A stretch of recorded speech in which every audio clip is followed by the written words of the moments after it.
예레미야서 32장. 예레미야 32장 봅니다. 32장 36절부터 보겠습니다. 예레미야 32장 36절부터 40해설까지입니다. 예레미야 32장 36절. 그러나 이스라엘의 하나님 여호와께서 너희가 말하는 바 칼과 기근과 전염병으로 말미암아 바벨론 왕의 손에 넘긴 바 되었다 하는 이 성에 대하여 이와 같이 말씀하시니라.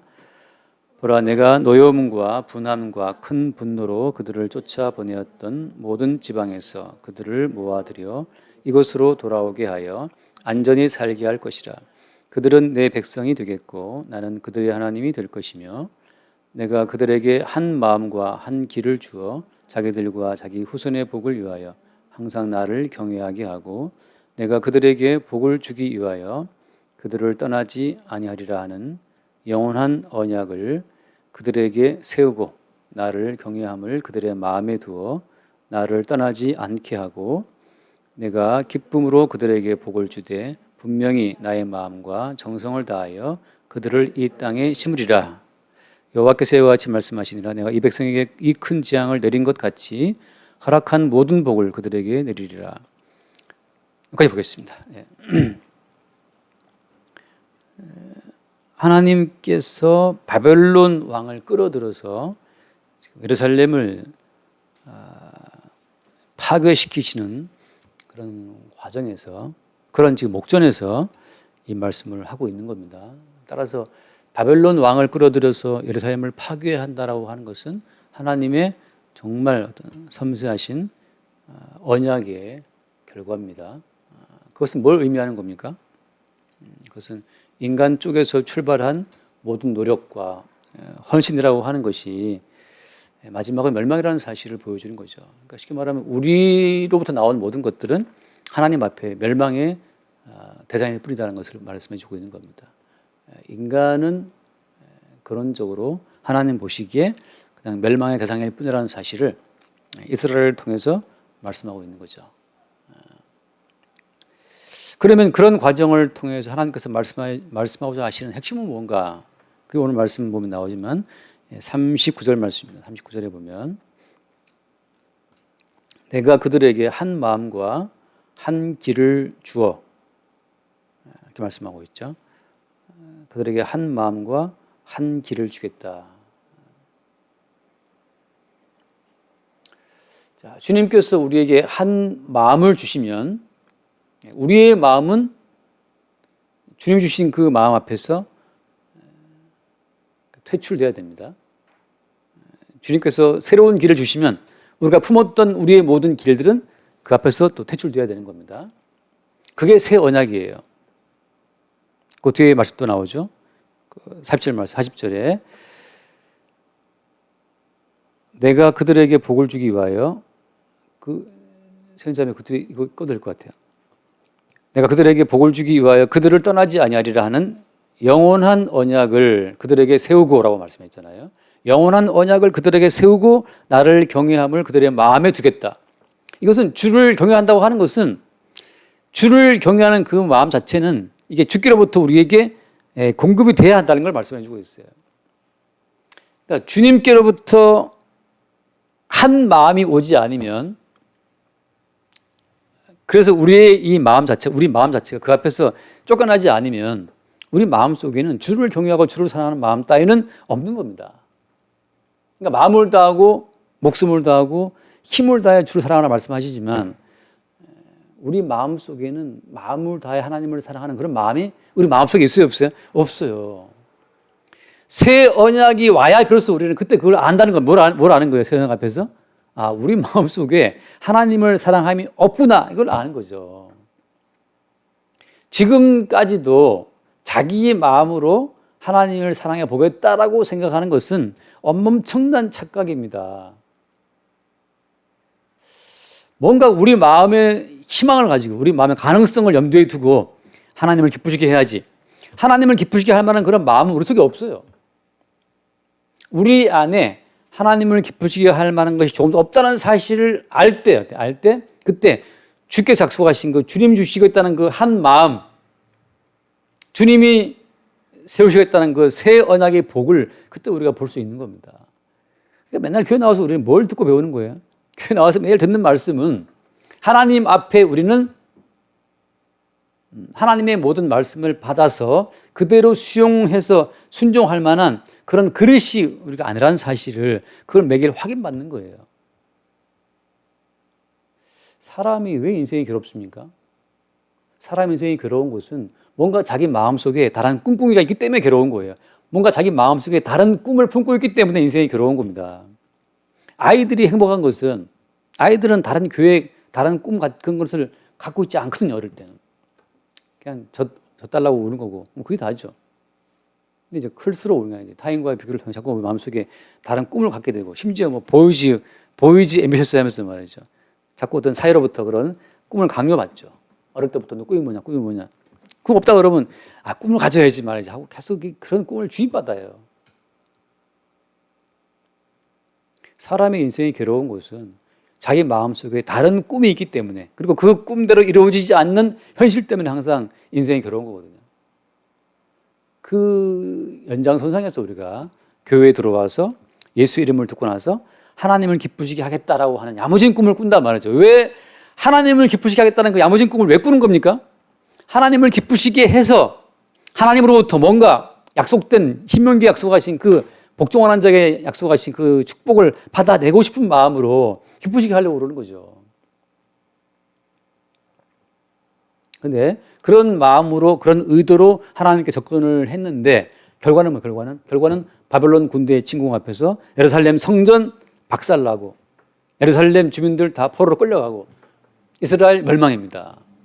하나님을 기쁘시게 하겠다라고 하는 그 야무진 꿈을 가지고 성전 중심으로 모세의 오경 말씀 중심으로 하나님을 섬겼던 이스라엘 자체가 멸망이죠. 그 뻔한 얘기를 왜 합니까? 라고 하는데 여러분 인간의 마음속에 희망은 잠들지 않고 희망은 잠들지 않는다. 우리가 잠을 자도 은행에 빌린 대출 이자는 계속 굴러가는 것처럼 말이죠. 우리가 잠을 자도 주식은 계속 오르락내리락 하는 것처럼 인간의 희망도 잠들지 않아요. 계속 인간은 잠들 때 내일에 대한 꿈을 꾸고 아침에 깨면 또 그날에 대한 어떤 새로운 아이디어와 뭐 그 스케줄을 또 우리가 구상하지 않습니까? 우리가 품고 있는 그 뜻은 잠들지 않죠. 성경은 지속적으로 그 발생되는 우리 내부의 꿈을 계속 성경은 정죄하고 그걸 파괴합니다. 무엇을 앞세워서? 너희들의 어떠한 꿈도 하나님을 기쁘시게 할 수가 없고 너희들의 어떠한 계획도 어떠한 일정도 어떠한 꿈도 하나님의 진노의 심판을 피할 수는 없다라고 하는 우리는 그게 왜 필요합니까? 주님 제발 좀 우리를 내버려 두십시오. 제발 좀 우리의 꿈대로 좀 살게 해주세요.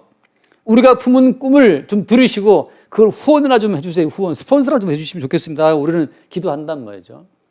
근데 어때요? 하나님은 다른 꿈이 있었어요. 하나님은 다른 계획이 있었습니다. 하나님의 다른 계획, 하나님의 다른 그 꿈을 뭐라고 그래요? 그게 언약인데 하나님은 언약 중심으로 모든 세계를 기획하시고 움직이시기 때문에 너희들의 꿈보다 더 시퍼렇게 살아있는 나의 꿈이 있다. 하나님 말씀이거든요. 돈을 뭐 10억을 벌어야 100억을 벌어야지. 너희들의 그 꿈보다 더 강력한 꿈이 주님께 있었어요. 그 꿈이 언약이에요. 그 언약의 모든 실체가 새 언약인데, 그 영원한 언약인데, 영원한 언약을 갖고 들어올 때는 무엇이 그 중심적인 테마예요? 언약의 테마는 그리스도 예수가 우리의 주가 되시는 거죠. 만유의 주가 되시는 건데, 그리스도 예수가 만유의 주가 되시기 위해서 항상 우리는 그 앞에서 깨져야 되고 또 무너져야 되는 거죠. 그래서 뭐 예전에 어떤 책 제목 봤는데 뭐 내려놓음, 몽골 선교사님 썼다 그러는데 뭐 더 내려놓음.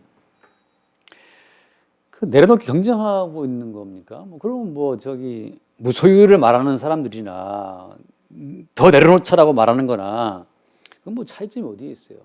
부처를 말하고 예수를 말할 뿐이죠. 우리가 우리 마음을 내려놓을 수 있습니까? 우리가 얼만큼 내려놔야 하나님 기뻐하시겠어요? 그런 게 없다니까요. 성경에서는. 하나님께서는 내가 너희들에게 한 마음을 주겠다. 내가 너희들에게 한 법을 주겠다. 내가 너희들에게 한 언약을 세우겠다. 그 하나님이 주시는 그 새로운 마음 앞에서 우리가 품었던 모든 옛 마음들은 계속 이게 깨져 나가야 되는 상황. 뭘 내려놓습니까? 우리는 스스로 못 내려놔요. 내려놔봤자 내려놓은 나를 또 은근히 그냥 붙잡고 있기 때문에 결코 내려놓을 수 없습니다. 그래서 지금 주님께서 항상 잠들지 않는 우리의 꿈을 깨뜨리시는 새 언약으로 다가오신다고 하는 거죠. 그래서 이 새 언약이 우리 가운데 오게 되면 그 언약 가운데에서 우리 내부에서 벌어지는 일은 무슨 일이 벌어지는 겁니까? 항상 우리 내부에서는 그래서 새 언약이 왔을 때 그때 우리 내부에서는 무슨 일이 벌어진다? 우리 내부에서는 또다시 어때요? 우리 마음의 예루살렘 성이 파멸되고 무너지는 그 사건이 벌어지는 겁니다. 그 사건을 벌임을 통해서 우리가 뭘 확인하는 거예요? 우리의 마음은 하나님의 모든 말씀을 담아낼 만한 그릇이 못 된다. 왜? 우리 마음에는 항상 돈사랑, 세상사랑, 육체사랑밖에 없기 때문에 우리 마음에는 하나님의 말씀을 담을 만한 그릇이 못 돼요. 우리 마음이. 아예 주께서 주신 그 새로운 마음이 우리 속에 담기고 그 새로운 마음 속에 주께서 성취하신 모든 성취의 그 효력들이 그냥 담기는 겁니다. 담기는 거예요. 제가 늘 드리는 말씀처럼 예수 믿고 난 이후에 달라진 삶을 살았습니다. 그 말을 참 우리는 조심히 들어봐야 됩니다. 달라진 거 아무것도 없어요. 예수를 믿어도 여전히 우리는 돈이 중요하고 단지 뭐로 바뀝니까? 말을 갖다 붙일 예수를 위해 돈 중요하다고 갖다 붙일 뿐이지 돈 사랑하죠. 예수를 위해서 네가 돈 안 괜찮아. 주님이 망하게 하시면 망하면 되는 건데 왜 돈이 굳이 필요해? 그건 그냥 돈 사랑하는 자기의 명분, 핑계 때문에 예수 이름 갖다 붙이는 거죠. 그렇지가 않거든요. 그래서 주님께서 항상 우리를 우리 마음속에 세워진 예루살렘 성을 파괴하고 무너뜨리는 그 작업 속으로 우리를 인도한다는 거예요. 한번 말씀 몇 군데 읽고 예레미야 1장을 보면 제가 여러분 예레미야 처음 할 때 했던 말씀인데 예레미야 1장에 보면 예레미야 선지자의 하나의 사명이 나오죠. 사명이. 예레미야 1장 몇 절 예레미야 1장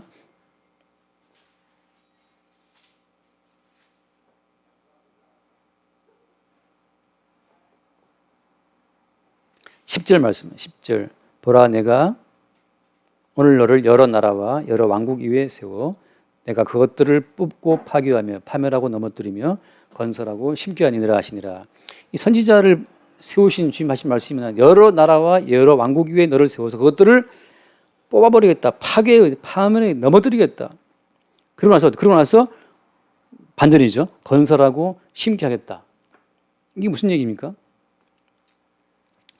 우리의 인간의 꿈과 희망으로 세워진 나라들을 다 파괴시켜버리고 나서 하나님 주시는 그 한 마음 한 길, 새로운 마음 새로운 길, 그 새로운 나라를 세운다고 말씀하시는 거죠. 매일매일 우리는 이 선지자의 주인공 되신 예수 그리스도와 예수의 사역을 갖고 다가오시는 성령 안에서 우리는 그 십자가의 사건 앞에서 항상 우리는 우리가 세운 우리의 꿈이 파괴되고 무너지는 그 일종의 즐거움이죠. 쾌락이죠. 내 꿈이 무너지는 그 즐거움. 오늘 또 내 꿈은 이렇게 무너지는구나. 그 무너짐 자체를 당연한 것으로 아주 가슴 시원한 것으로 받아들일 수 있다면 그게 지금 성경의 은혜 중에 있는 거예요. 왜? 그 순간 주님 주신 새 마음 그릇 안에서 우리는 새로운 주의 나라로 세워지는 과정에 있는 겁니다. 말씀해봅시다. 마태복음 10장 말씀 보면 마태복음 10장 보면 예수님께서 제자들을 보내시면서 이런 말씀하세요. 마태복음 10장 16절 말씀 16절 10장 16절 보라 내가 너희를 보냄이 양을 이리 가운데로 보냄과 같도다 라고 말씀했습니다. 양을 이리 가운데 보내면 어때요? 양은 살 수 없어요. 하나님이 성도를 이 땅에 살게 하시는 목적은 나의 자체적인 지혜와 안목으로는 도저히 이 세상을 이길 수 없다는 사실. 끝없이 우리는 어때요? 우리 내부의 마음속에 들어있는 약함과 탐욕과 모든 것들을 다 이렇게 바깥으로 드러낼 수밖에 없다는 사실을 말씀하고 있는 겁니다. 우리 마음의 그릇으로는 세상을 이길 수 없다는 사실을 그 사실을 우리에게 확인시키기 위해서 어때요? 우리를 어디로 보낸다? 이리 가운데로 보낸 것 같은 삶의 무시무시한 현실 속으로 우리를 보내시는 거죠. 그 하신 말씀이 뱀처럼 지혜롭고 불귀처럼 순결하라 말씀하시는데 그 뒤에 말씀 봅시다. 그 뒤에 보면 그런 얘기를 하잖아요. 그 19절 말씀에 너희를 넘겨줄 때 어떻게 또는 무엇을 말할까 염려하지 말라. 그때에 너희에게 할 말을 주시리니 말하는 이는 너희가 아니라 너희 속에서 말씀하시는 이곳 너희 아버지의 성령이시니라 이렇게 말씀하시죠. 여러분 우리의 의지, 우리의 마음으로는 이 무시무시한 세상의 압박을 못 이깁니다. 돈의 유혹을 못 이겨요. 이성의 유혹, 명예의 유혹, 배고픔의 유혹 우리는 못 이기죠. 그래서 이리 가운데 들어간 양은 죽는 것처럼 우리는 늘 파괴당하고 파멸당하고 무너질 수밖에 없어요. 바벨론 군대 앞에 예루살렘의 성이 짓밟힌 것처럼 성도는 세상에서 짓밟히고 무너질 수밖에 없습니다. 그 자기의 뭐랄까요 무너질 수밖에 없는 마음의 약함을 아는 사람이 비로소 어떻습니까? 그들 마음 가운데 새 언약 속에서 주어지는 새로운 마음 자체를 그들이 확인할 수 있어요. 그게 바로 오늘 말씀처럼 말하는 이는 너희가 너희 아버지의 성령이시다. 성령이시다. 우리로서는 말할 수 없기 때문에 우리로서는 말할 수 없어요. 우리의 정말 작은 지혜로 세상을 이길 수가 없죠. 성령께서 우리 속에서 말씀하시는 그 성령의 말씀하심을 확인할 때 그때 우리가 역시 우리로서는 세상을 이길 수 없으나 우리 속에 살아계시는 또 다른 주님을 볼 수 있는 거죠. 그게 새 언약의 활동이라고 하는 겁니다. 새 언약의 활동을 여기 본문에서 예레미야에서 무슨 말씀하고 있어요? 영원한 언약을 준다고 말씀하잖아요. 영원한 세우겠다고. 영원하다는 것 자체는 영원하다는 말은 무슨 말입니까? 날마다 새로운 현재죠, 현재. 다시 말해서 이 바벨론 군대 앞에 무너지는 예루살렘 성 자체를 이곳을 신약에 와서 실체화된 사건이 바로 뭡니까? 이방인에 의해서 짓밟히는 예루살렘 택한 백성의 성읍 이것이 신약에 와서 보여주는 실체는 뭐예요? 그것이 십자가 사건 앞에서 모두 다 예수를 버리고 도망치는 제자들의 모습 속에서 드러나고 있죠. 그 말은 무슨 이야기입니까? 다시 말해서 오늘날 우리의 모습이죠.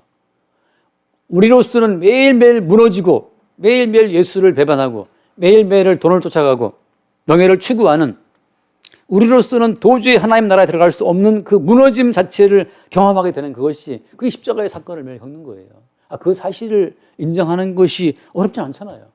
솔직히 정직하면 다 할 수 있는 거지 않습니까? 하루 이틀은 견딜 수 있어요. 3일, 4일, 5일 자기의 거룩함을 유지해 나간다고 하는 것은 어마어마한 압박이고 맨정신으로는 도저히 그걸 이길 수 없습니다. 오늘 잠깐 유튜브 보다 보니까 홍준표 그 의원이 그런 얘기를 한 걸 들었어요.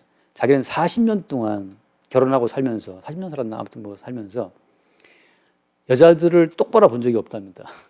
특히 예쁜 여자들은 집사람한테 혼나기 때문에 웃자고 하면 같긴 한데요. 마음으로까지 예쁜 여자들 못 보겠습니까?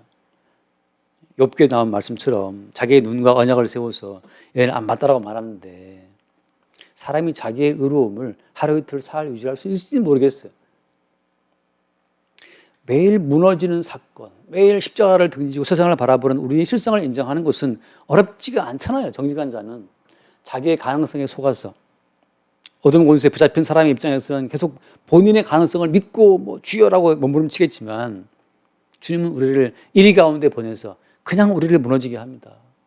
빨리 무너지는 것이 오히려 복이죠. 주님 저는 이런 놈입니다.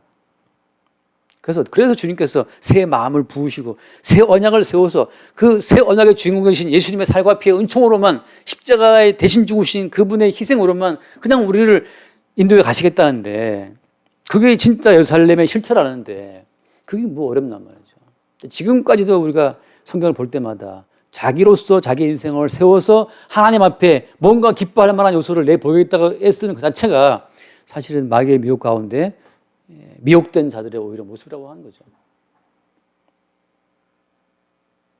여러분 우리를 깨우는 바벨론 군대 앞에 이미 예레미야가 말했던 것처럼 그냥 망해라 말이에요. 그냥 망해라. 여러분 우리의 자존심이라고 하는 것이 호락호락 우리가 무너지지 않거든요. 바로 그 호락호락 무너지지 않는 우리의 육체의 속성으로 말미암아서 예수님의 십자가의 사건이 발생이 되는 거고 십자가에 죽으신 예수의 은총이 새롭게 우리 가운데 피어나는 거죠. 날마다 우리가 인생을 살면서 나의 무너짐, 일이 앞에서 무너지는 그 양의 무너짐처럼 우리의 무너짐 자체가 오히려 새 언약의 작동 결과라는 사실. 새 언약이 우리를 무너뜨리고 새 언약의 효력을 무너진 우리를 밟고 새 언약의 효력이 항상 나타난다는 그 사실이 오히려 우리에게 기쁨이 되고 주께만 영광 될 수 있는 그런 기회 될 수 있기를 바랍니다. 기도하겠습니다. 주님 감사합니다. 약속의 백성, 약속의 성읍, 약속의 성전을 이방인의 군대 앞에 말끔하게 무너지게 하시는 주님의 그 섭리를 인도하심을 우리가 바라보게 하여 주옵소서. 날마다 우리가 이리 앞에 들어간 양떼들처럼 무너지고 또 무너지는 이 현실을 목격하면서 새 언약의 주인공 되신 예수의 십자가를 그 은총을 새롭게 바라보게 하여 주옵소서. 나의 힘과 의지가 아닌 새 언약의 주인공 되신 예수의 은총으로 살아갈 수 있도록 우리를 인도하여 주옵소서. 우리 주 예수 이름으로 기도드립니다. 아멘.